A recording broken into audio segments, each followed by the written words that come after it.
مصیبت اٹھاتا ہے انسان, لیکن اس کے فائدے کیا ہیں ان ٹینشنوں سے زیادہ. جاگنگ کرتے اس کی بھی ٹینشن ہوتی ہے, بھاگنا پڑتا ہے, سانس پھولتا ہے, ہو سکتا ہے کسی دن گر جاؤ چکرا کے, لیکن فائدے رزلٹ کیا ہے, وہ بہت سی ٹینشنوں سے آپ کو جاگنگ روک لیتی ہے. تو ایسے ہی شادی کی کچھ ٹینشنیں ہیں, لیکن وہ ٹینشنیں آپ کو نیچرل لائف دے دیتی ہیں اور بڑی ٹینشنوں سے روک لیتی ہیں, ورنہ نیچرل لائف نہیں ملتی آپ کو. وہی گوروں والا حساب ہوتا ہے, کتے وتے پال کے, بندر پال کے. نیٹ پہ دیکھو کسی نے بندر پالے ہوئے ہیں, کسی نے کتے پالے ہوئے ہیں, تو کتے پال کے بھی ان پہ خرچ کر رہے ہو. تو میں نے یہ دعویٰ کیا تھا 20 سال پہلے کہ بھائی صاحب یہ نیچرل لائف ہی میں سکون ہے, اطمینان ہے, اللہ پہ توکل کرو. تو لوگ مانتے نہیں تھے, آج میں آپ کے سامنے ہوں. تو اب میں جب کہتا ہوں الحمدللہ میں تو خوش ہوں, تو نیچے لبرل انٹیاں نا, بہت انٹے بھی اور انٹیاں بھی, بہت بڑی تکلیف ہوتی ہے. وہ نیچے کمنٹس کرتے ہیں, میں پڑھتا رہتا ہوں اکثر کمنٹس. انہوں نے لکھا ہے کہ یہ تو خوش ہیں, آگے گھر میں کیا حال رکھا ہوا ہے انہوں نے, یہ تو کوئی گھر والوں سے جا کے پوچھے. دیکھو جس کے گھر میں ٹینشنیں ہوتی ہیں وہ خود بھی خوش بولو نہیں ہوتا. گھر کی ٹینشن تو آدمی کو عذاب میں ڈال دیتی ہے. یہ کیسے ہو سکتا ہے کہ گھر میں خوشی نہ ہو, ٹینشنیں, اور میں یہاں آ کے مسکرا رہا ہوں آپ کے سامنے. تو اللہ کا فضل ہے, میرے گھر میں بھی اللہ نے اچھا ماحول رکھا ہوا ہے, یہاں بھی رکھا ہوا ہے اچھا ماحول, آپ کے سامنے بیٹھا ہوا ہوں. ہاں یہ میں کبھی دعویٰ نہیں کرتا کہ ہر وقت گھر میں یا یہاں پہ اچھا ماحول ہوتا ہے, ہمیں کوئی پریشانی نہیں آتی. تو نارملی ہر گھر میں کچھ نہ کچھ ہوتا ہے, اونچ نیچ ہوتی ہے, ہمارے گھر میں بھی ہوتی ہے. کبھی آواز بھی اونچی ہو جاتی ہے, کبھی کوئی لڑائی بھی ہو جاتی ہے. تو میں کبھی وہ دعویٰ نہیں کرتا کہ فرشتوں کی دنیا والے دعوے کروں کہ میرے گھر میں ایسا ماحول ہے کہ میں جب جاتا ہوں تو ایسا سوئٹزرلینڈ والا ماحول ہمارے گھر میں ہے. بھائی اونچ نیچ تھوڑی بہت ہر گھر میں, ہمارے گھر میں بھی ہوتی ہے. پڈے مڈے بھی ہو جاتے ہیں کبھی کبھار. جہاں گوشت کھاؤ گے, خوراک کھاؤ گے, روٹی کھاؤ گے تو طاقت تو آئے گی نا. وہاں اختلاف بھی ہوگا, ہو سکتا ہے کبھی آواز اونچی ہو کے گھر سے باہر چلی جائے, کبھی کوئی جھگڑا ہو جائے, کبھی پھڈا ہو, یہ نارمل ہے, نیچرل ہے یہ. تو لیکن اللہ نے عافیت کا معاملہ کیا ہوا ہے. جو خوشیاں ایک آدمی کو ملتی ہیں جس کے بیوی بچے ہوں, جس کا خاندان ہو, جس کو ہندی میں پریوار کہتے ہیں. میں وہاں جاتا ہوں نا جدہ ودہ, ادھر انڈین بہت ملتے ہیں, تو ان کی سے ہندی بھی سیکھنے کو مل رہی ہے. آپ کا پریوار ہو, آپ کا ایک نیچرل لائف ہو, آپ اللہ پہ توکل کرو, ان کو کھلاؤ جتنا اللہ نے دیا ہے. نہیں ہے تو بولو صبر کر, ہم بھی پاپے کھائیں گے آج, تم بھی کیا کھاؤ گے, پاپے کھاؤ گے, بس ایسے ہی رہو.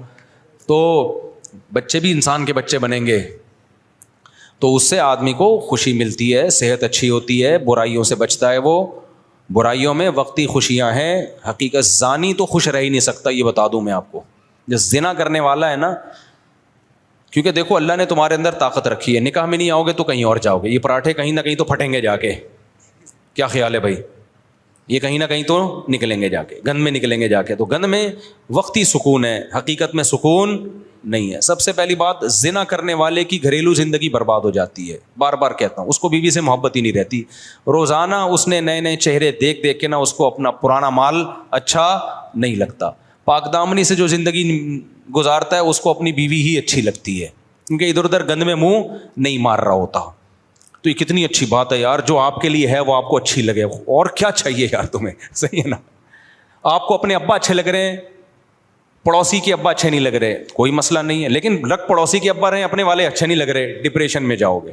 آپ کو اپنی اماں اچھی نہیں لگ رہی, دوسرے کی اماں اچھی لگ رہی ہے, ٹینشن میں جاؤ گے, ماحول خراب ہوگا. اور اپنی اچھی لگ رہی ہے, دوسرے کی اچھی, دوسرے کی نہ لگے کوئی مسئلہ نہیں ہے. اپنی اولاد اچھی نہیں لگ رہی, دوسرے کے بچے اچھے لگ رہے ہیں, ٹینشن میں جاؤ گے کہ نہیں جاؤ گے. اور اپنی اگر اچھی لگ رہی ہے تو یہ بھائی اپنی ہے اور اچھی بھی لگ رہی ہے تو اور بڑی نعمت ہے. تو اسی طرح دوسروں کی بیویاں اچھی لگ رہی ہیں, اپنی لگ نہیں رہی, ڈپریشن. دوسروں کی تو دیکھ ہی نہیں رہے گا, اچھی لگنے نہ لگنے کا آپشن ہی ختم کر دیا, اپنی ہی کو دیکھ رہے ہو, وہی اچھی لگے گی, چونکہ دوسرا کوئی آپشن آپ کے پاس ہے نہیں. تو ٹینشن بڑھے گی یا ختم ہوگی, ختم ہوگی اس سے.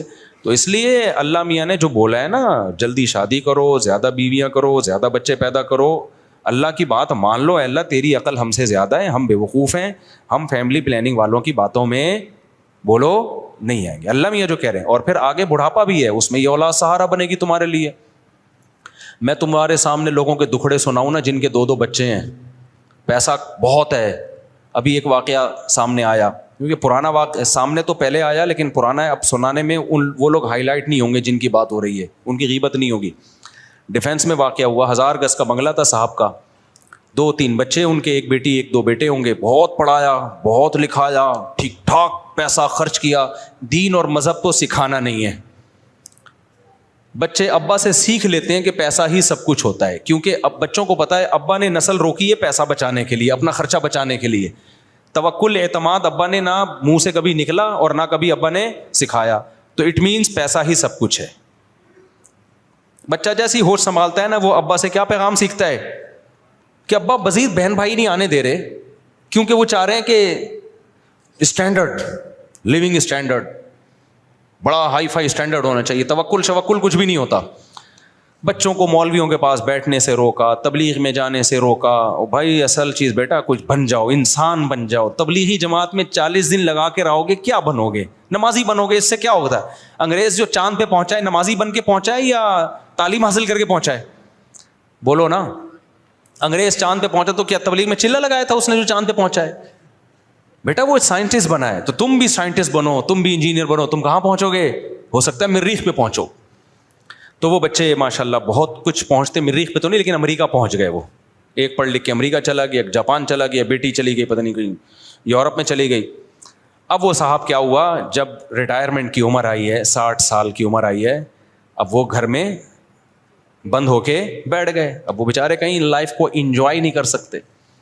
اب تنہائی اور دیوار, جو 1000 گز کا بنگلہ ہے نا, اس کی دیواروں نے ان کو کھانا, یہ سچا واقعہ سنا رہا ہوں میں, سچے ہی سناتا ہوں, سچے کا لفظ بتا رہا ہوں تاکہ آپ کے ذہن میں اور تاکید کے ساتھ بیٹھ جائے.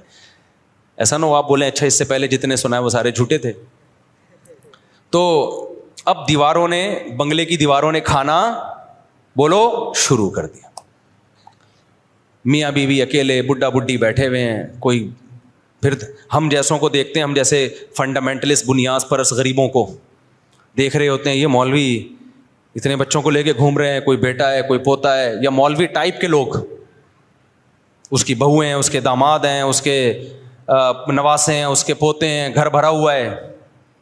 تو اب وہ دیکھتے ہیں کہ یار یہ تو کیا ہو گیا, کچھ بھی نہیں ہے. تو اس نے کیا کیا, جب دیواریں نا 1000 گز کے بنگلوں میں گیا ہوں, یہ بیڈ روم, یہ بیڈ روم, یہ بیڈ روم, یہ بیڈ روم, دیواریں کھا رہی ہوتی ہیں. مجھے وحشت ہونا شروع ہو جاتی ہے, ابے اتنے بڑے بڑے گھر بندہ ہی نہیں ہے, اس سے تو ہمارا چھوٹا گھر اچھا ہے. میرا گھر بڑا نہیں, آپ جائیں نا تو میرا خیال ہے 150 گز بھی نہیں ہوگا میرا گھر جو مسجد نے مجھے دیا ہوا ہے. لیکن میں جاتا ہوں, بچے فوراً ابو ابو کرتے ہیں, باہر سے واپس آؤ ایک دم چپک جاتے ہیں, کیا لے کر آئے ہمارے لیے؟ آپ باہر سے آ رہے ہو, ہمارے لیے کیا لے کر آئے ہیں بھائی؟ بقرعید پہ اونٹ خریدنا ہے, وہ دوسرا آ کے کہہ رہا ہوتا ہے ہم نے جو ہے وہ بکرا خریدنا ہے. ہمیں تو شوق اتنا نہیں ہے, بچوں کی خاطر ہمیں بکرا منڈی جانا پڑتا ہے.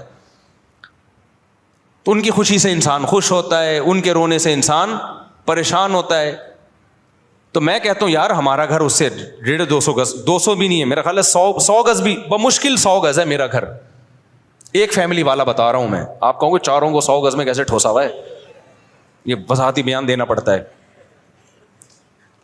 ایک فیملی, اس میں میرا خیال ہے 4 بچے ہیں, 5 بچے مجھے یاد نہیں ہے, 16 میں پورا پلس مائنس کرنا پڑتا ہے.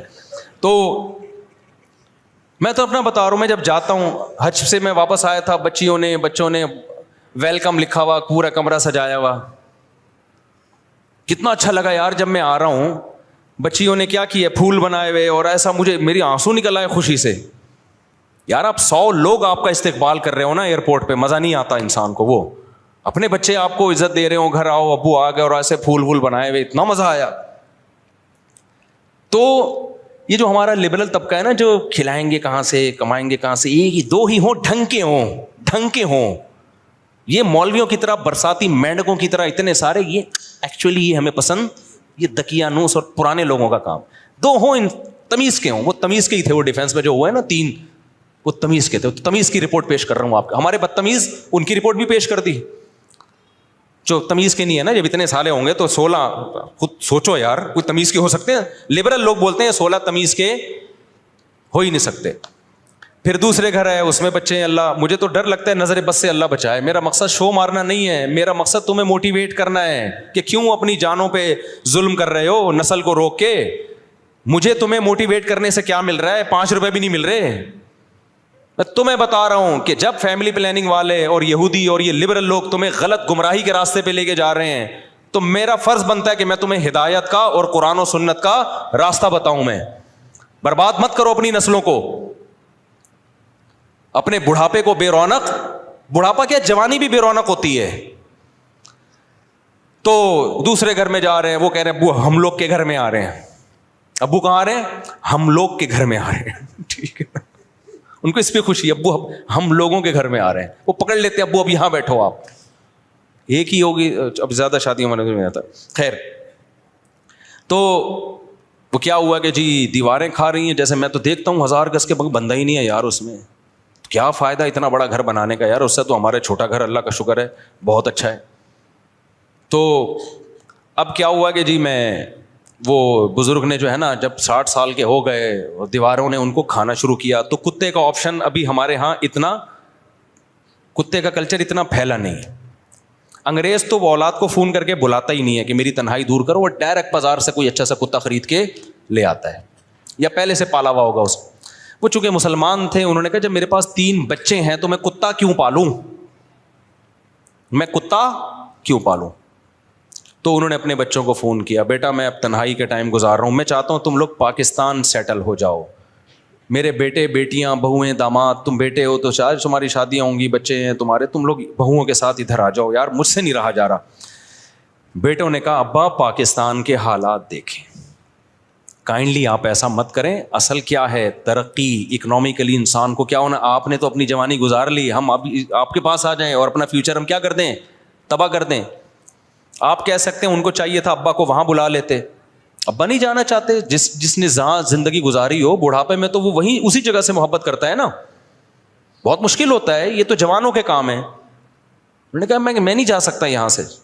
ان کو پتا تھا وہاں جاؤں گا میرا پتہ نہیں بچے پوچھیں گے بھی کہ نہیں پوچھیں گے, یہاں تو کم از کم اپنا گھر تو ہے. بیٹی کو بھی بلایا, بیٹے کو بھی کوشش کی, کوئی بھی نہیں آیا. یہ جو واقعہ سنا ہے چوکیدار نے سنایا ہے.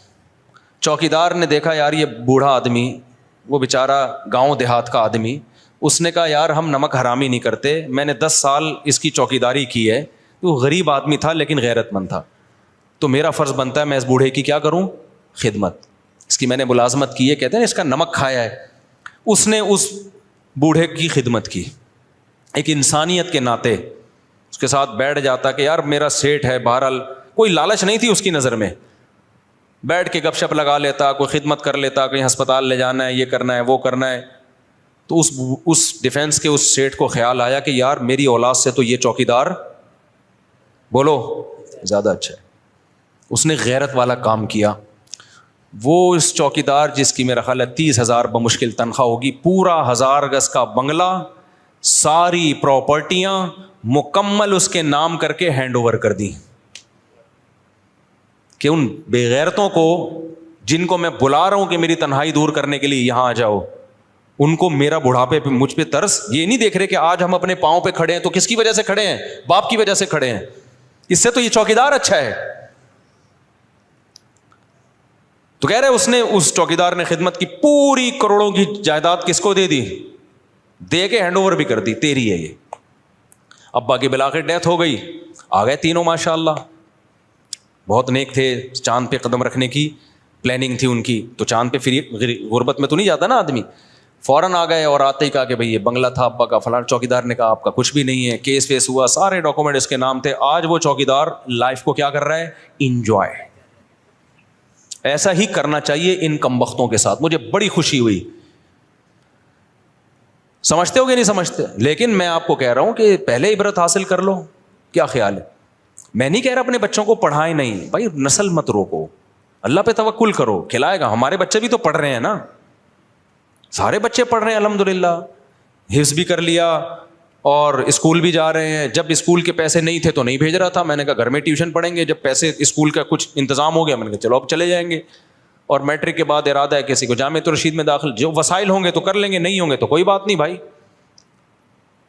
نہیں آ رہی میرا خیال ہے بات سمجھ میں, تو ہم کیوں, اللہ کا جو حکم ہے ہم اس کو فالو کریں گے, تو ٹینشن لینے کا ہے ہی نہیں ہے. جب نہیں اللہ میاں کہہ رہے ٹینشن لینے کا نہیں ہے, تو پھر کس لینے کا کیوں ہے پھر ٹینشن. ٹینشن جو اللہ کی طرف سے آئے وہ لیا کرو بھائی. اب اللہ کی طرف سے اللہ ہم سب کو آزمائشوں سے بچائے. بعض جیسے مولانا طارق صاحب کا بیٹا بیچارہ جوانی میں چلا گیا, اب یہ ٹینشن کس کی طرف سے ہے, اللہ کی طرف سے. اس میں وہ بیچارے غمزدہ ہو گئے, پھر بھی زبان سے وہ ناشکری کی بات نہیں کر رہے. یہ اس طرح کی ٹینشنیں ہر ایک کو آتی ہیں, لیکن یہ تھوڑی جو دیندار ہوتے ہیں وہ جلدی اس ٹینشن سے نکل آتے ہیں. اللہ پہ سوچ کے, توکل کر کے, صبر کر کے. بے دین آدمی اس میں مر جاتا ہے. تو ایک تو حادثات کی یا اس طرح کی وہ تو سب کے ساتھ ہو سکتی ہیں, اللہ ہم سب کو بچا کے رکھے, لیکن زیادہ تر ٹینشنیں ہم نے اپنے اوپر خود مسلط کی ہوئی ہے. تو اللہ پہ توکل کرو, اللہ پہ اعتماد کرو, شادیاں بھی دبا کے کرو, بچے بھی اسپیڈ سے پیدا کرو. ہاں پھر ان کی تربیت کی فکر بھی کرو, خالی ایکسیلیٹر پہ پاؤں مت رکھو. تربیت کا مطلب یہ ہے کہ ان کے برے ماحول میں نہ بیٹھنے دو. یہ جو چور ڈاکو نکلتے ہیں نا بچے, یہ وہ نہیں ہوتے جو 2-10 بچے تھے تو سنبھل نہیں رہے تھے. یہ وہ بچے ہوتے ہیں کہ 2 ہوتے ہیں تو بھی سنبھالنے کی فکر ہی نہیں ہوتی, تو چرسیوں میں بیٹھ رہے ہیں, ڈاکوؤں میں گھوم رہے ہیں, تو پھر تو ایک بچہ بھی ہوگا وہ بھی بگڑے گا. تو زیادہ ہوں گے تو آپس میں کھیلنے دو, ان کو ادھر ادھر تعلق نہ رکھنے دو, اس نظر رکھو. تو اللہ سے امید ہے انشاءاللہ اچھے نکلیں گے. پھر بھی نہ نکلیں تو بھائی نوح علیہ السلام اپنے بیٹے کو نہیں ٹھیک کر سکے, تو ہم اور آپ کہاں سے کر سکتے ہیں؟ کچھ چیزیں اللہ کی طرف سے ہوتی ہیں, وہ ہمارے اختیار میں نہیں ہوتی. تو اس لیے اللہ پہ جو توکل کرے گا خوش رہے گا, جو توکل نہیں کرے گا تو وہ برباد ہو جائے گا اور تنہائی کاٹے گی اس کو. مفتی صاحب وہ کوئی لوگ کون سے لوگ ہیں قیامت کا زلزلہ میں قیامت کی ہلنا کیوں؟ لمبا سا جواب ہے, پھر بتاؤں گا. مفتی صاحب اس سوال کا جواب برائے مہربانی پورا دیں تاکہ آخرت کی تیاری کر سکوں. اللہ قیامت میں اہل ایمان سے کیا سوالات کریں گے؟ بھائی ہر سوال ہوگا. نمازوں کا سوال, کسی نے قتل کیا اس کے بارے میں سوال, چوری کے بارے میں, یہ تو آپ نے پوری زندگی پوچھ لی. جن چیزوں کو اللہ نے حرام قرار دیا ہے ان کا سوال, اور جن چیزوں کو لازمی قرار دیا ہے ان کا سوال ہوگا. اگر سود پر قرضہ لیا جائے اور اس میں کچھ رقم یہ کیا لکھا بھائی, صدقہ کر دی جائے. نہیں بھائی, سود پہ جو قرضہ لیا ہے نا آپ نے وہ رقم حرام نہیں ہوتی. حرام وہ رقم ہوتی ہے جو آپ سود بینک کو دیں گے. تو اگر سود پہ قرضہ لیا تو پوری حلال رقم ہے. گناہ ہوگا کہ سود پہ قرضہ لیا کیوں, یہ عمل گناہ ہوگا. تو اس کی اختلاف یہ ہے کہ توبہ کرے اور آئندہ یہ حرکت نہ کرے. باقی وہ رقم حرام نہیں ہوتی, اس سے جو کاروبار ہوگا وہ جائز ہوگا. لیکن توبہ کرے کہ میں نے, کیونکہ حدیث میں آتا ہے جو سودی قرضہ لیتا ہے اس پہ بھی لعنت. تو حرام وہ رقم ہوگی جو آپ اضافی بینک کو دیں گے. بینک کے لیے اس پر لازم ہے کہ وہ اپنے پروفٹ میں شامل نہ کرے, بغیر ثواب کی نیت کے صدقہ کر دے. بینک اتنا نیک ہوتا تو بینک کیوں ہوتا. مفتی صاحب وراثت کے متعلق بیان فرمائیں. ہمارے ماموں نے امی کو ان کا حصہ نہیں دیا, 25 سال سے زیادہ کا عرصہ ہو گیا ہے. ہم 25 سال سے کرائے کے گھر میں رہ رہے ہیں. گزشتہ دنوں میں نے حصے کا ذکر کیا. ماموں کو بتائیں جو کھا رہے ہیں نا, آگ کے انگارے کھا رہے ہیں. قرآن نے بہت تاکید سے خاص طور پہ عورت کے وراثت کا حصے کا تذکرہ کیا ہے. لا یحل لکم ان ترثوا النساء کرہا, ایمان والو تمہارے لیے حلال نہیں ہے کہ عورت کا مال تم کھا جاؤ. تو اس کو اللہ نے الگ سے بیان کیا ہے. تو یہ آگ کے انگارے ہیں جو آپ اگر بہن کو وراثت نہیں دے رہے تو یوں سمجھو کہ آگ کے انگارے کھا رہے ہو. مفتی صاحب میرا نام وسیم ہے اور میں اپنے چھوٹے بھائیوں کو لے کر آیا ہوں. آپ سے ملاقات کی خواہش مند آج نہیں ہو سکتی, میری طبیعت خراب ہے. مفتی صاحب ایزی پیسہ میں ایزی کیش لون میں 10,000 روپے کا لون ملتا ہے جو کہ دکان سے پیسے نکلوا سکتے ہیں, لیکن 2 مہینے میں لون واپس کرنا ہوتا ہے اور اس میں ہر ہفتے چارجز لگتے ہیں 500 روپے. کیا بھائی جان لون ملتا نہیں ہے کبھی بھی. ایزی پیسہ والا 5 روپے بھی لون نہیں دے گا آپ کو. لون کا نام اس کا لون کا ہے, وہ لون نہیں ہوتا. وہ یہ ہوتا ہے کہ آپ نے کے پاس پیسے نہیں ہیں, آپ نے ایک پیکج لے لیا کہ ہمیں 100 کالز کے یونٹ کچھ دے دو ہمیں, جو 500 روپے میں آتے ہیں. تو وہ 500 روپے میں جتنے یونٹ بنتے ہیں نا وہ آپ کو چارجز زیادہ لگا کے 300 وہ اتنے دیتے ہیں جتنے 300 میں آتے ہیں. اس کو وہ لون کے لفظ سے تعبیر کرتے ہیں, تو وہ لون نہیں ہوتا. پیسے تھوڑی لے رہے ہو آپ ایزی پیسے والوں سے, نہیں یہ بات سمجھ میں. اس کو لون کہتے ہیں, حقیقت میں وہ لون نہیں ہوتا. وہ ایسے ہے کہ کیش پہ کسی چیز کی قیمت زیادہ ہوتی ہے اور کریڈٹ پہ کس چیز کی قیمت زیادہ ہوتی ہے, کیش پہ کم ہوتی ہے. وہ کہتے ہیں ایڈوانس میں آپ اگر کالز کے یونٹ ہم سے خریدنا چاہتے ہو تو ہم مہنگے دیں گے, اور اگر کیش میں دینا چاہتے ہو تو یونٹ ہم آپ کو سستے دیں گے. تو کتنے مہنگے دیں گے, تو ان کی تعبیر وہ یوں کرتے ہیں کہ 300 کی کالیں آپ کو جو مل رہی ہیں وہ اتنی 500 کی کالیں آپ کو جو مل رہی ہیں وہ اتنے کی مل رہی ہیں جتنی 300 میں نارملی ملتے. تو وہ کہتے ہیں ہم نے آپ کو 300 کا لون دے دیا یا 500 کا لون دے دیا. تو وہ لون نہیں ہے. ہاں آپ جو ایزی پیسہ میں اکاؤنٹ کھلواتے ہیں اور پیسے جمع کراتے ہیں, اس پیسوں پہ آپ کو اگر کوئی الگ سے پیسہ ملتا ہے یا کالز کی سہولت ملتی ہے تو وہ سود ہے, کیونکہ وہ پورے پیسے آپ بعد میں واپس لے لیتے ہو. تو اس قرض پہ آپ نے کیا کیا, ایک اضافی فائدہ حاصل کیا, وہ پھر سود میں آتا ہے. السلام علیکم مفتی صاحب, موبائل یا کال فون کا انشورنس کرانا کیسا ہے؟ جائز نہیں ہے. اپنے اختیار سے انشورنس کروانا جائز نہیں ہے. جہاں گورنمنٹ کا لا ہو تو وہاں آپ کی مجبوری ہے. پھر ٹھیک ہے جلدی سے میرا ہماری شادی شدہ میرا 8 بچے میرا گھر کرائیں کچھ بھائی پیسے نہیں مانگا کرو. مفتی صاحب میں اس دور میں پیدا ہوئے ہیں یہاں پر, میں دل سے دعا کرتا ہوں اللہ آپ کے مالی وسائل دور کر, مالی وسائل پیدا کرے. ہر جگہ فتنہ اور آزمائش ہے, دین پہ چلنا مشکل ہوتا ہے. تبلیغ جماعت میں ٹائم لگاؤ, تبلیغ جماعت میں جب تک ایک قربانی نہیں دو گے نا, گھر سے نکل کے ماحول چینج نہیں کرو گے, اس وقت تک انسان کا بچہ بننا بڑا مشکل ہے. اللہ پاک نے فرمایا کہ ہم اپنی نبی کے دل پر قرآن اتارا تو پھر حضرت جبریل کے آنے کی کیا ضرورت تھی, تو جبریل ہی وہی لے کر آئے نبی کے دل پہ اتارا. اللہ نے یہ تو نہیں کہا کہ میں نے ڈائریکٹ اتارا ہے, اللہ نے کہا جبریل کے ذریعے میں نے دل پہ اتار دیا. تو جبریل کے دل پہ آنا کیا, آپ اس میں کیا اشکال ہے, آپ کو آپ کہاں لانا چاہتے تھے جبریل علیہ السلام کو؟ ایک اشکال ہے, اگر ہمارے نبی صلی اللہ علیہ وسلم کی ایک سے زیادہ یعنی 4 بیٹیاں تھیں تو پھر فضائل اور تاریخ میں صرف فاطمہ ان کی اولاد کا ذکر کیوں ہے؟ یہ بالکل غلط ہے. ساری تاریخی کتابوں میں نبی کی 4 بیٹیوں کا تذکرہ ہے, خود شیعہ لوگوں کی اپنی کتابوں میں نبی کی 4 بیٹیوں کا تذکرہ ہے. ویسے بھی قرآن کے الفاظ دیکھو, یا ایھا النبی قل لازواجک و بناتک, سورہ حجاب میں اے نبی اپنی بیویوں سے بھی کہتے ہیں اور اپنی بیٹیوں سے بھی کہتے ہیں. تو اگر ایک بیٹی ہوتی تو اللہ بیٹیوں کا لفظ استعمال کرتا, اور پیچھے ازواجکا کے لفظ میں بتایا کہ جیسے بیویوں سے نبی کی بیویاں مراد ہے تو بیٹیوں سے بھی نبی کی بیٹیاں. اب کوئی کہہ سکتا ہے امت کی بیٹیاں مراد ہیں, تو امت کی بیٹیوں کا آگے الگ سے تذکرہ کیا اللہ نے, قل لازواجک و بناتک و نساء المؤمنین, اور مسلمان عورتوں سے بھی کہتے ہیں. اتنی واضح آیت کے بعد بھی کوئی کہے کہ نبی کی ایک بیٹی ہے, تو یہ تو قرآن کی آیت کا منکر ہو گیا سیدھا سیدھا. پورا سوال پڑھیں. مفتی صاحب علماء کہتے ہیں کہ پینٹ شرٹ پہننا جائز ہے, لیکن بہتر نہیں. سوال یہ کہ ہم 24 گھنٹے جو چیزیں استعمال کرتے ہیں, سواری کرتے ہیں, موبائل کرتے ہیں, بھائی جو چیزیں ہم استعمال کرتے ہیں ان کا کلچر سے تعلق نہیں ہے, ضرورت سے تعلق ہے. لباس کا تعلق ہوتا ہے کلچر سے, کلچر سے تعلق ہے. تو کلچر میں غیروں کے کلچر کو اپنے کلچر پہ ترجیح دینا بعض صورتوں میں ناجائز ہے, بعض صورتوں میں خلاف. ہم پینٹ شرٹ کو حرام نہیں کہتے, ہم کہتے ہیں افضل یہ کہ اپنے لباس کو پہنو. اس کا کلچر, موبائل کا کلچر سے تعلق تھوڑی ہے, اس کا تو ضرور سے تعلق ہے. آپ سے سوال پوچھنے کا خواہش مند. میرا ایک دوست ہے جس کا انتقال ہو چکا ہے, وہ ایک ہفتے سے میرے خواب میں نظر آتا ہے, اس کی تعبیر میں جانا دوں. بھائی آنے دو, کچھ نہیں ہوتا میرے بھائی, میں خوابوں کی تعبیریں نہیں بتاتا. 1 ہفتے سے انتقال ہو گیا, آنے دو خواب میں, دعا کرو اس کے لیے, اللہ تعالیٰ مغفرت کرے, اس کے درجات بلند کرے. نريد نحن ان نلتقي معك جالستين امامك. کہاں بیٹھے یہ دونوں بندے؟ السلام علیکم. السلام علیکم. یہ کہہ رہے ہیں ہم آپ کے سامنے بیٹھے ہیں, دونوں ملنا چاہتے ہیں. جناب مفتی صاحب, میں نے ٹک ٹاک پر آپ کی ویڈیو دیکھی جس میں آپ نے مزار پر جانے کو حرام قرار دیا تھا اور آپ مندر گئے تھے. میں نے مزار پہ جانے کو جو حرام قرار دیا ہے, صرف قبر کو دیکھنے کو حرام نہیں قرار دیا, وہ تو نبی سے ثابت ہے. نبی اپنی والدہ کی قبر پہ گئے ہیں, اللہ نے آپ کو اجازت دی, اور ہم سید الانبیاء کی قبر پہ جاتے ہیں. اگر قبروں پہ جانا ہی حرام ہو جائے تو وہ یہ تو اس کے تو قرآن و سنت میں کوئی دلیل نہیں ہے, تو صحابہ تابعین سے ثابت ہے. میں نے مزار پہ اس طرح جانا جس طرح بدعتی لوگ جاتے ہیں, وہاں جا کے قوالیاں کرتے ہیں, سجدے کرتے ہیں, طواف کرتے ہیں, بدعتیں کرتے ہیں. اس طرح سے مزاروں کی زیارت حرام ہے, مطلق زیارت کو حرام نہیں قرار دیا. میرے خلاف آج کل بہت سے لوگ کلپ بنا رہے ہیں کہ دیکھو فلاں کی قبر پہ کھڑا ہو کے دعا مانگ رہا ہے, ایک طرف کہتے ہیں مزار پہ جانا حرام ہے. تو ہم نے کب کہا کہ یہ والا جانا حرام ہے؟ دوسرا, مندر میں عبادت کے لیے جانا حرام ہے, وزٹ کے لیے کہ ہو کیا رہا ہے, وہ تو کہیں بھی آدمی جا سکتا ہے. نہیں ہے بات سمجھ میں؟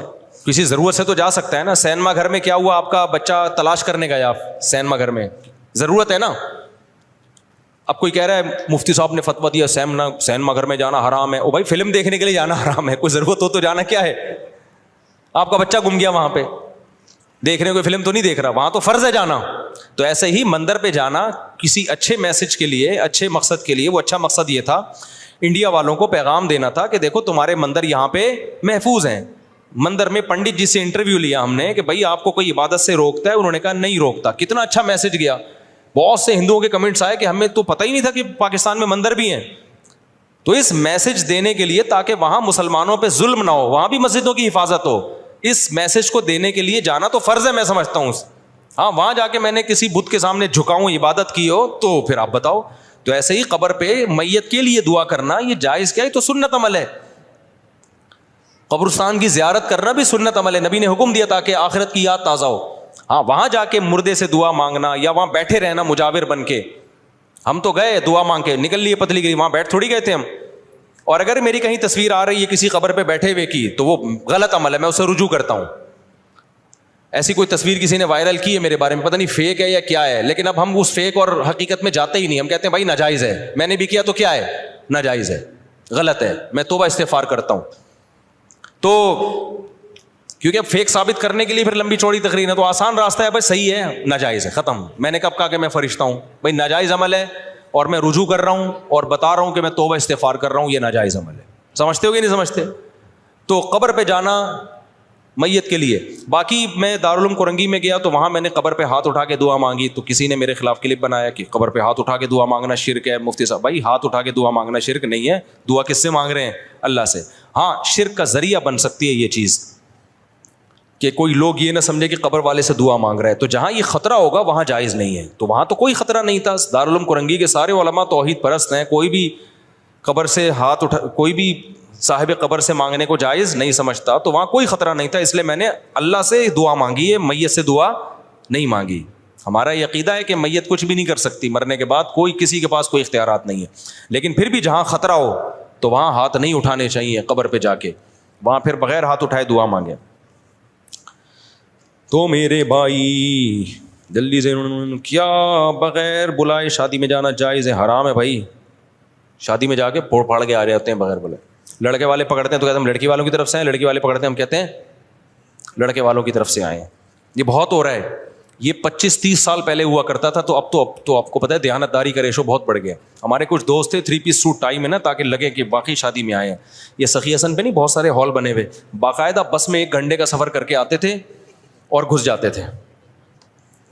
باقاعدہ بھوڑ پھاڑ کے آتے تھے وہ, روزانہ ان کا یہ کام تھا. لڑکی والے پوچھتے تو کہتے ہیں ہم لڑکے والوں کی طرف سے, لڑکے والے پوچھتے تو کہتے ہیں ہم لڑکی والوں کی. اب کون وہاں انکوائری کرتا ہے بیٹھ کے؟ اب لڑکے والے کہہ رہے ہیں ہماری طرف سے تو نہیں ہو, ہمیں تو نہیں پتا. تو کہتے ہیں میں ان کے چاچے کے ماموں کی خالہ کے پھپھو کا تایا ہوں, تو کچھ بھی بنا لو. اور پھر وہ موقع ایسا ہوتا ہے وہاں تھوڑی مار دھاڑ ہوتی ہے. اب ایسا نہ وہ لوگ یہ شروع کرتے کہ یار یہ تو آپشن ہمیں پتہ ہی نہیں تھا. تو یہ حرام ہے بھائی, ناجائز ہے. مفتی صاحب مکہ میں ہم نماز کے بعد جنازہ ہوتا ہے تو مرد تو پڑھتے ہیں, ساتھ میں عورتیں بھی پڑھتی ہیں, کیا درست ہے؟ پڑھنا چاہیے عورتوں کو بھی بھائی. مفتی صاحب میں کئی مہینوں صاحب کا بیان سننے آ رہا ہوں, مسجد کے سامنے مشغول گندا پانی جمع ہے, مستقل گندا پانی کے خیال ہے مسجد کے نمازیوں کی انتظامیہ کہاں سوئی ہوئی ہے؟ کم از کم مسجد کے سامنے کو تو صاف رکھنا چاہیے. انتظامیہ کی ذمہ داری آج تو حد ہو گئی. مسجد کے سامنے سروس روڈ پر بھی گندا پانی بہ رہا ہے, مسجد سے نکل رہا ہے. بھائی گٹر ابل رہے ہیں, مسجد والے گٹر صاف, میں اپنے خرچے پہ گٹروں کو میں نے صاف کروایا ہے, تو اب کب تک کرائیں؟ پھر بھی ابلنا شروع ہو جاتے ہیں. تو اب کیا کرے آدمی, یہ تو گورنمنٹ کا کام ہے نا. بہرحال میں نے مسجد والوں کو انتظامیہ کو بتا دوں گا, تاکہ اگر کوئی غفلت ان کی طرف سے ہو رہی ہے تو توجہ لیں. اور بھائی مفتی صاحب محمد بلال پتہ نہیں کیا لکھا بھائی, جن کو نیو کراچی گودرا کالونی میں 4 دن پہلے ٹارگٹ کلنگ کا نشانہ بنایا گیا, ان کو 2 گولیاں لگی ہیں. کل سے الحمدللہ وہ ہوش میں آ گئے ہیں, لیکن ڈاکٹرز نے کہا ہے ان کو بہت زیادہ دعاؤں کی ضرورت ہے. دل سے دعا ہے بھائی, اللہ تعالیٰ شفا عطا فرمائے. مسجد میں جا کر دعا, کیا لکھا ہے؟ سجدے میں جا کر دعا مانگنا جائز عمل ہے, لیکن عربی میں مانگیں. جو حدیث قرآن و سنت میں دعائیں جائز کیا سنت ہے. مفتی صاحب کیا حساب کتاب مسلمانوں سے ہی ہوگا, غیر مسلموں سے بھی ہوگا؟ غیر مسلم تو کافر ہے کیا وجہ ہوگا, سب سے ہوگا. غیر مسلموں سے بھی اللہ اپنی نعمتیں بتا کے پوچھے گا کہ تم توحید پر ایمان کیوں نہیں لے کر آئے, پھر عقیدہ توحید کو اختیار کر کے تم نے نمازوں کو قائم کیوں نہیں کیا. سارے سوال غیر مسلم سے بھی ہوں گے. فرمائیے. جی بس ختم ہو گئی پرچیاں, اب آپ سوال پوچھ ہو گئے نا ساری.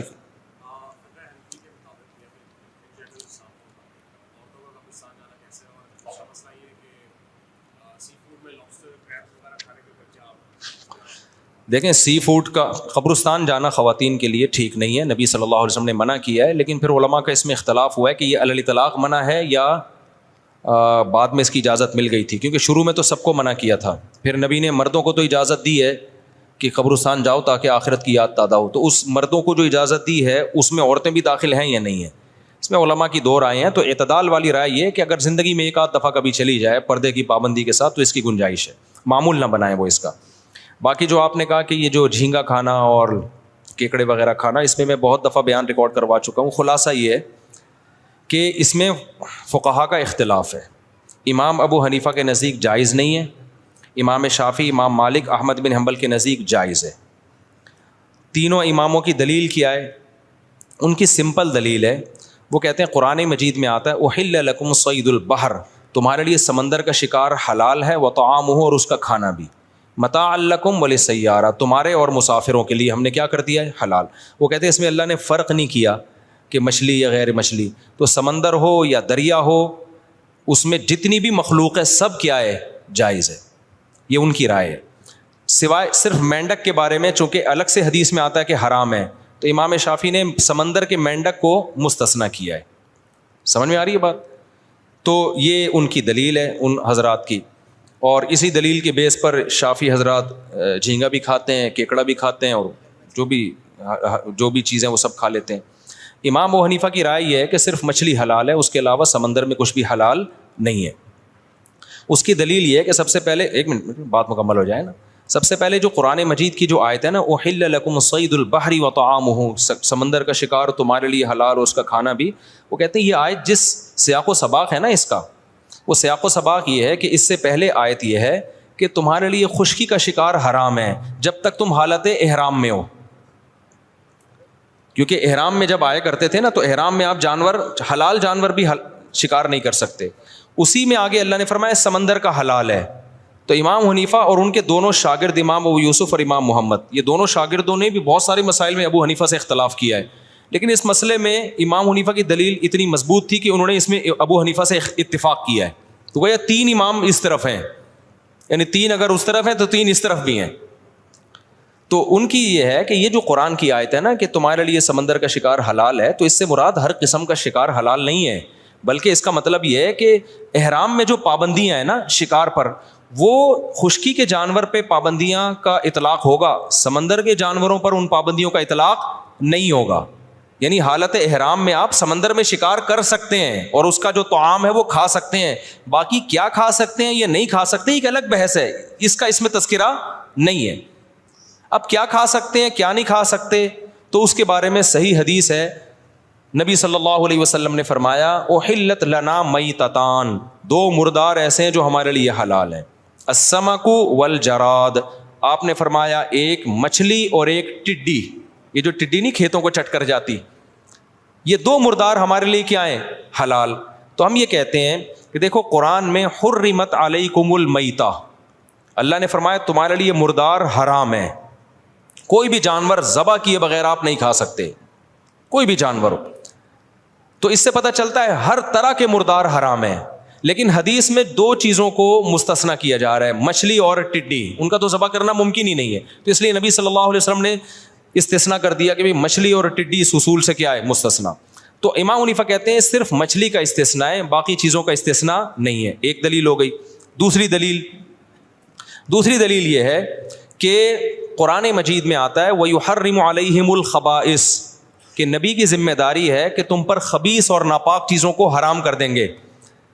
تو بہت ساری چیزیں, اگر سمندر کی آپ ہر طرح کی مخلوق کو حلال, بھائی یہاں یہ کام نہ کریں, بیان چل رہا ہے نا, کائنڈلی ادھر چلے جائیں.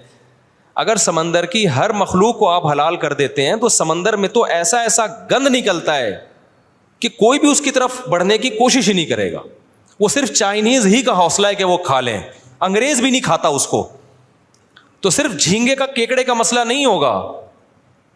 تبھی میں کہتا ہوں کہ اگر آپ کو ابو حنیفہ پہ اعتراض کرنا ہے نا, تو پھر آپ کچھوا کھانے کا کو بھی جائز قرار دو, کیونکہ وہ بھی پانی میں بھی رہتا ہے خشکی میں بھی, جیسے کیکڑا پانی میں بھی رہتا ہے اور خشکی میں بھی, مگرمچھ پانی میں بھی رہتا ہے اور خشکی میں بھی, تو مگرمچھ بھی حلال ہے, مگرمچھ کے انڈے بھی حلال ہیں, کچھوے کے انڈے بھی حلال ہیں, جبکہ کوئی بھی کسی کی بھی طبیعت اس کی طرف مائل نہیں ہوگی. تو یہ خبائث میں داخل ہے. خبائث کا مطلب جو خبیث چیزیں ہوتی ہیں, تو سمندر میں ایسا گند نکلتا ہے.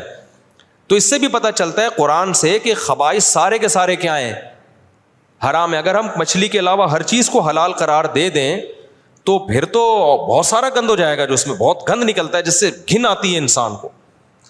تو اس سے پتہ چلتا ہے کہ جو 2 چیزوں کو مستثنیٰ کیا ہے نبی صلی اللہ علیہ وسلم نے, مچھلی اور ٹڈی, اس کے علاوہ سمندر میں آپ کسی چیز کو نہیں کھا سکتے. ایک اور اہم ترین بات یہ کہ دیکھو جس چیز میں ابتلا ہوتا ہے نا, اس کے بارے میں 1-2 حدیثوں سے مسئلہ حل نہیں ہوتا. ابتلا کا مطلب صحابہ کرام, یہ جو عرب ہے یہ تو 3 طرف سے جزیرہ ہے, جزیرہ نما ہے ان کے یہاں, تو تینوں طرف.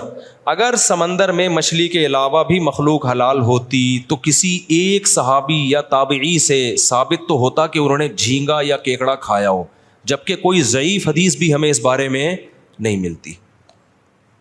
حالانکہ جو ساحل سمندر پہ رہتے ہیں وہ تو جتنا شوق سے مچھلی کھاتے ہیں اس سے زیادہ جھینگا اور کیکڑا کھا رہے ہوتے ہیں وہ. تو یہ بہت مضبوط دلیل ہے امام حنیفہ کی, کیونکہ میں نے بتایا تھا نا وہ امام صاحب پہلے قرآن کو وہ زیادہ اہمیت دیتے ہیں. تو قرآن کی جو 2 آیتیں ہیں نا کہ تمہارے لیے مردار کو حرام قرار دیا گیا ہے, حدیث میں صرف مچھلی کو مستثنا کیا گیا ہے, تو اس آیت کو, اور پھر خبائث حرام ہے, تو کہتے ہیں اگر یہ سب چیزیں آ جائیں تو اس میں تو پھر کچھوے اور مگرمچھ اور بھی اور اس سے بھی زیادہ ایسی چیزیں کہ یار یہ کیا گند ہے. تو کسی صحابی سے ثابت نہیں ہے, کسی تابعی سے ثابت نہیں ہے کہ مچھلی کے علاوہ کسی بھی چیز کو انہوں نے کوئی ایک دفعہ کھانا بھی ثابت نہیں ہے. تو اس لیے, اور پھر ویسے بھی گوشت جو ہے نا, گوشت اس میں اصل ہے حرمت, جب تک حلال ہونے کی دلیل نہ ہو اس کو کیا سمجھا جائے گا, حرام سمجھا جائے گا, جب تک حلال ہونے کی دلیل نہ ہو. تو سمندر کی دیگر جتنی مخلوق ہے اگر دلائل اس میں ٹکرا رہے ہیں کہ پتہ نہیں حلال ہے حرام ہے, تو جب تک حلال ہونے کی واضح دلیل نہیں ہوگی شریعت کے اصول کے مطابق اس کو حرام ہی سمجھا جائے گا, کیونکہ گوشت میں شریعت نے احتیاط کا حکم دیا. اس کی مثال ایسے ہے کہ جیسے آپ نے کسی جانور کو اللہ کا نام لے کے شکار کیا, گولی لگی اور ادھر سے کسی کتے نے بھی آگے مار دیا اس کو. اب آپ کو نہیں پتا چل رہا کہ یہ آپ کی تیر کی مثال دے رہا ہوں میں, زیادہ بہتر ہے کہ آپ کے تیر سے یہ مرا ہے یا کتے کے کاٹنے سے مرا ہے, تو وہ حرام ہے آپ کے لیے, کیونکہ اس میں کیا پیدا ہو گیا, شک پیدا ہو گیا. جب تک یقین نہ ہو اس کو حرام سمجھا جائے گا.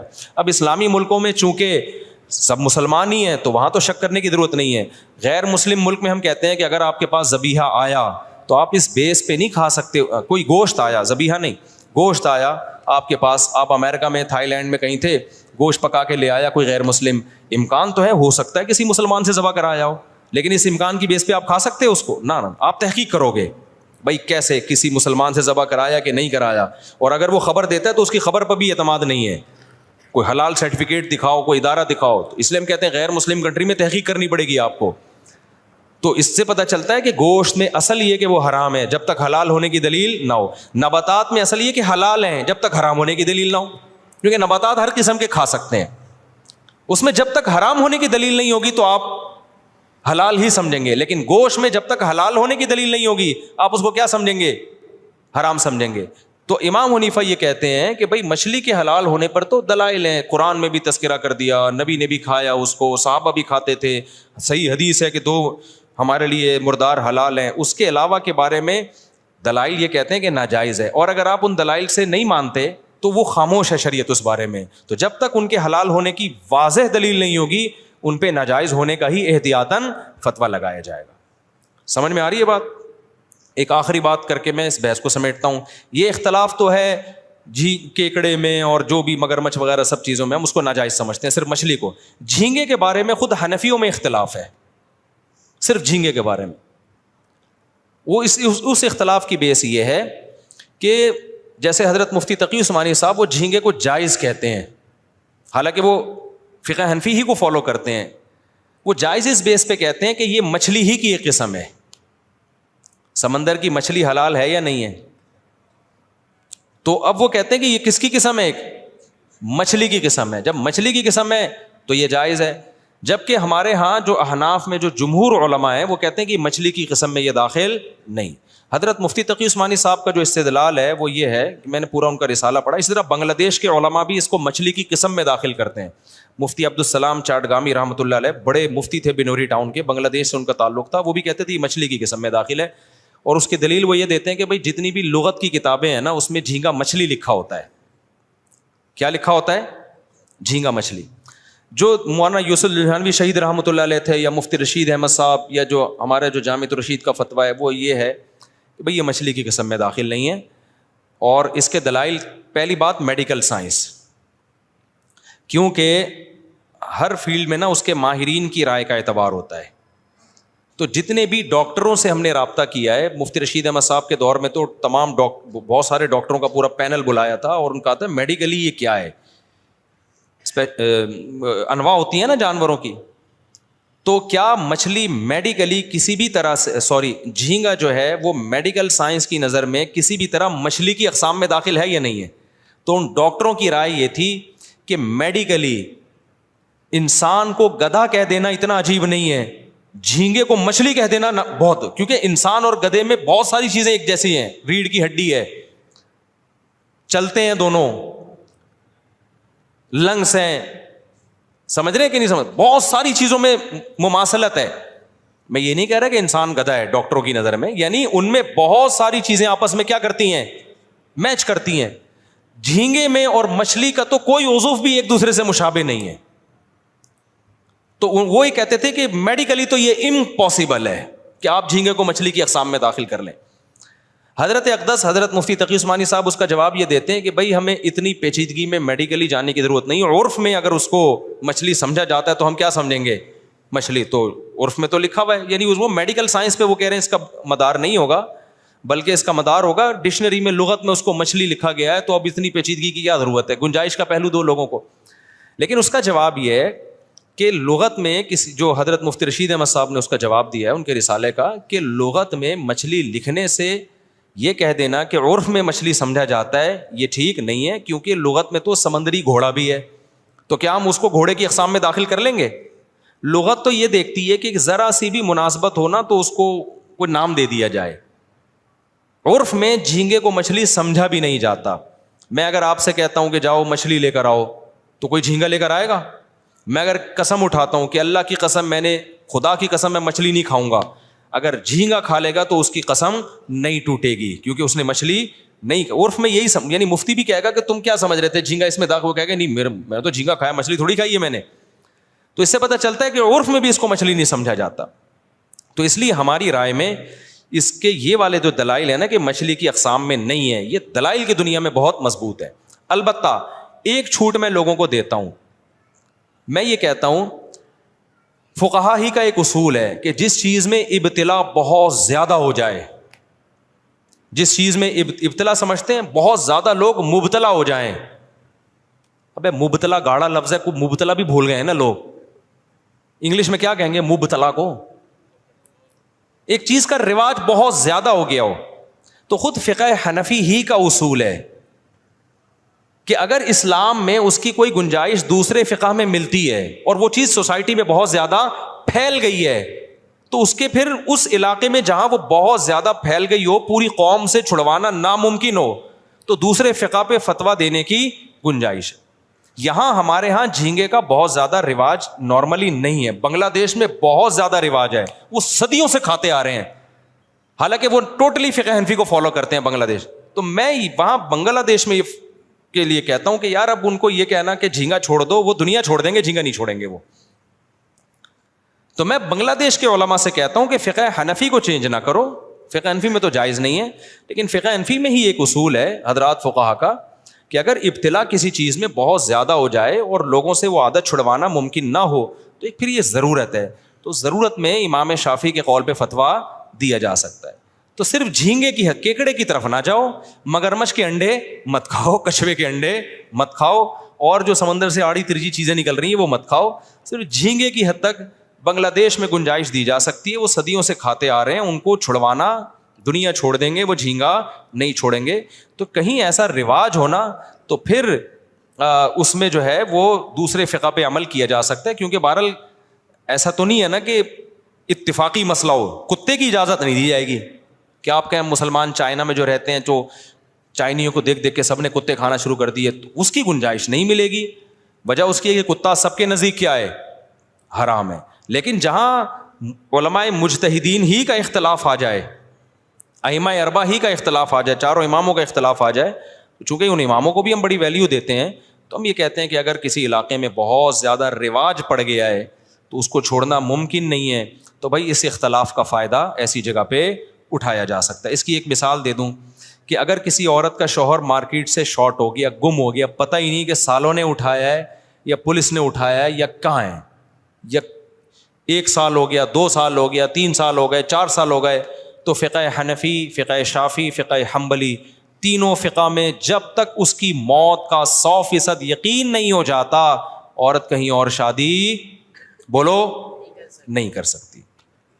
نہیں, کسی کے نکاح میں جب تک یقین نہیں ہوگا ہم کیسے, اور یقین ہوتا ہے 100 سال کے بعد جا کے, 99 سال کے بعد جا کے, تو 99 سال میں رہ گیا وہ خود ہی ہو سکتا ہے مر جائے.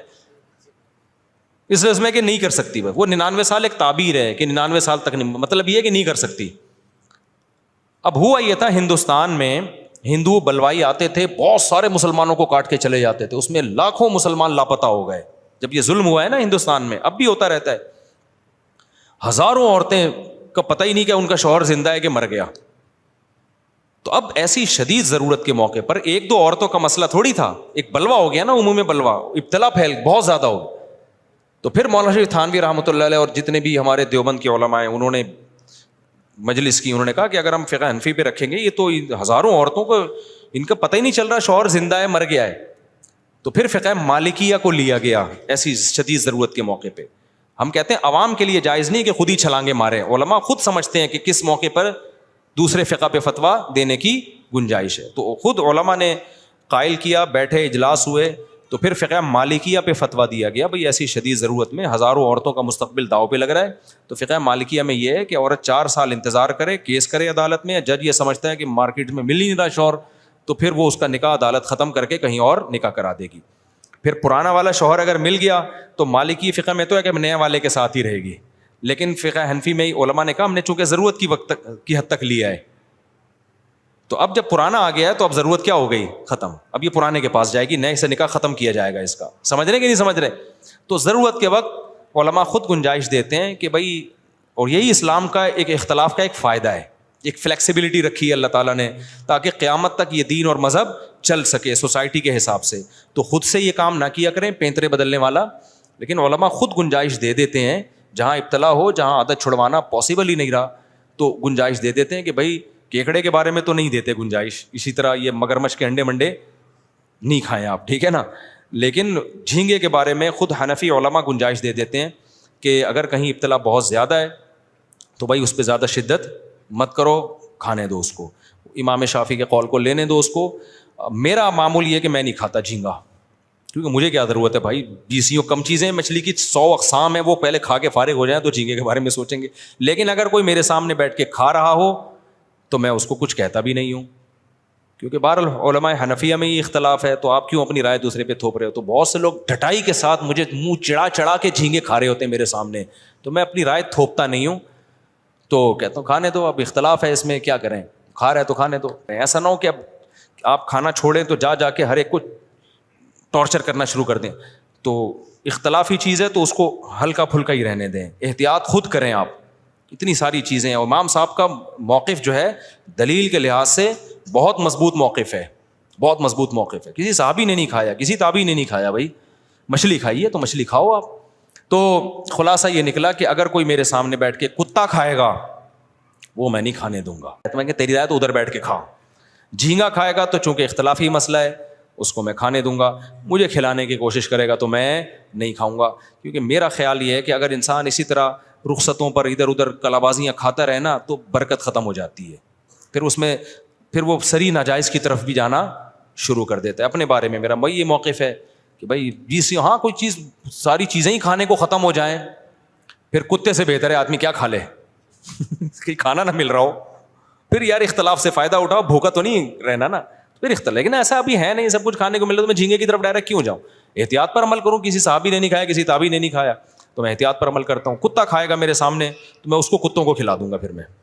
تو یہ ہے اس بارے میں پوری رپورٹ میں نے پیش کی ہے. باقی جو لوگ اس میں ابو حنیفہ پہ طنز کرتے ہیں نا کہ ابے حنفیوں کے پاس کوئی دلیل نہیں ہے, کوئی دلیل نہیں ہے, سمندر کی سب چیزیں جائز ہیں, تو ان کو بس ایک جو طنز کر رہا ہے, جو طنز نہیں کر رہا تو اختلافی مسئلہ ہے بھائی. جو بعض لوگ طنز کرتے ہیں تو ان کو بولا کرو پھر مگرمچھ کے انڈے کھانے کا بھی فتویٰ دے, تو پھر تو کچھوے کے انڈے کے جائز ہونے کا بھی فتویٰ دے, تاکہ وہی انڈے لوگ اٹھا کے تیرے سر پہ ماریں.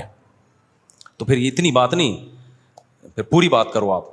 تو یہ ہے اس مسئلے کی تھوڑی سی میں نے آپ کے سامنے ڈیٹیل میں. اچھا, جھینگے کا بزنس جائز ہے, کاروبار جائز ہے. وجہ اس کی یہ کہ بالاتفاق حرام نہیں ہے. جو چیزیں چاروں اماموں کے نزدیک بالاتفاقی طور پہ حرام نہیں ہوتی نا, تو اس میں کیونکہ اب امام شافعی کے فقہ کو جو لوگ فالو کرتے ہیں وہ تو امام شافعی کی رائے پر اعتماد کرتے ہیں. تو چونکہ عالم اسلام میں ایسے لوگ موجود ہیں جو اس کو جائز سمجھتے ہیں, تو بزنس اسی چیز کا حرام ہوگا جو بالاجماع حرام ہو. سمجھ رہے کہ نہیں سمجھ رہے؟ تو یہ بھی ایک چھوٹ ہے کہ بہت سے لوگ سی فوڈ کو کا بزنس کرتے ہیں تو جھینگے کا بزنس کر سکتے ہیں, کیکڑے کا بزنس وہ کر سکتے ہیں, چھپکلیوں کا بزنس نہیں کر سکتے آپ, سمجھ رہے ہو, کتوں کا بزنس نہیں کر سکتے آپ, لیکن جھینگے کا بزنس کیونکہ بالاتفاق حرام نہیں ہے. تو اس سے پتہ چلتا ہے کہ جو چاروں اماموں کو فالو کرتے ہیں نا ان کی رائےوں میں کتنے اعتدال ہوتے ہیں, کہ ہر چیز کو اس کا درجہ دیتے ہیں.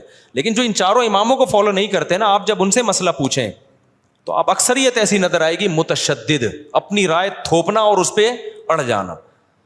تو میں نے دیکھے کلپ جو ہمارے خلاف لوگ کہتے ہیں ابو حنیفہ نے جھینگے کو وہ کر دیا اور کیکڑے کو ناجائز, کوئی دلیل نہیں ان کے پاس, قرآن تو کہتا ہے سمندر کی مخلوق حالات, قرآن جو کہتا ہے اس کا سیاق و سباق تو دیکھو بھائی. تو رائے تھوپتے بھی ہیں, پھر چیلنج بازیاں بھی کرتے ہیں, پھر چیلنج کا جب جواب دو تو مارکیٹ سے شارٹ ہو جاتے ہیں. تو یہ مارکیٹ میں چل رہا ہے. تو اس لیے اعتدال کی راہ وہی ہے جو میں نے آپ کے سامنے بیان کی. میں نہیں کھاتا, میں فقہ حنفی کو فالو کرتا ہوں, کیونکہ فقہ حنفی کی میں مشکلات کو اگر لے رہا ہوں تو آسانیاں بھی تو لے رہا ہوں نا. اب یہ بات ہے کہ آسانیاں ادھر سے مشکلات میں ادھر ٹن ماروں, اور جب فقہ شافعی میں کوئی مشکل آئے تو حنفی کی طرف آ جاؤں, تو اللہ کو میں قیامت میں کیا جواب دوں گا؟ اللہ کو میں کیا جواب دوں؟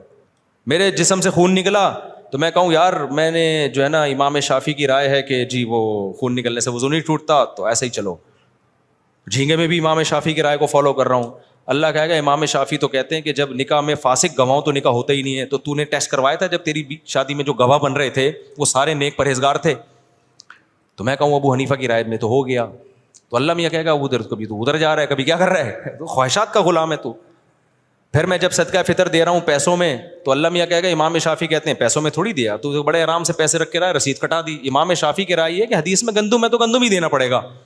اب میں کہا کون گندم کی بوری کون اٹھا کے لائے گھر سے, پیسے پکڑاؤ رسید کٹاؤ. تو اللہ میاں کیا کہے گا, بھائی تو نہ تیرا مقصد شریعت فالو کرنا نہیں ہے, تیرا مقصد کیا ہے؟ خواہشات. اسی وجہ سے ہم کہتے ہیں بھائی ایک فقہ کو فالو کرو اور دوسرے کو ٹھیک سمجھو, یہ ہے. وہ مالک نہیں, کافی ٹائم ہو گیا, میری جان چھوڑ دو خدا کا واسطہ.